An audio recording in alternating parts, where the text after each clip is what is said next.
जो वाँचो केवो सरस मैसेज है। मेरे पिता ने एक बात सिखाई, मांगना नहीं है किसी से, कमाना है। क्या कमाना है? पैसा और इज्जत। पहली લીટી કેટલી સરસ છે કે મેરે પિતાને એક બાત શીખાઈ, માંગના નહીં, એકદમ પરફેક્ટ છે, સાચી છે. પણ જો વારંવાર હું ગીતા બાજુ જવાનું એટલા માટે જ કહું છું કે પહેલી લીટી પરફેક્ટ છે, પણ બીજી લીટીમાં શું કીધું? કમાના હે. ક્યાં કમાના હે? તો કે પૈસા और इज्जत. અને આ એકદમ ઘટિયા વસ્તુ છે. આ એકદમ નીચી ક્વોલિટીનો વિચાર આપી દીધો અને અહીંયા સત્યનાશ વાળી નાખ્યું આપણું.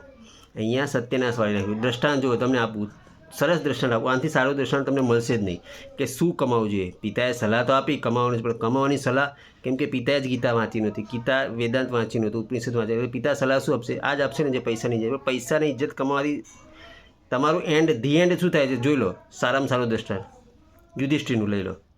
ચક્રવર્તી રાજા થયો, પૈસા હતા. ચક્રવર્તી રાજા પાસે પૈસાની તાણ હોય, ઇજ્જતની કમી હોય. પરિણામ શું આવ્યું?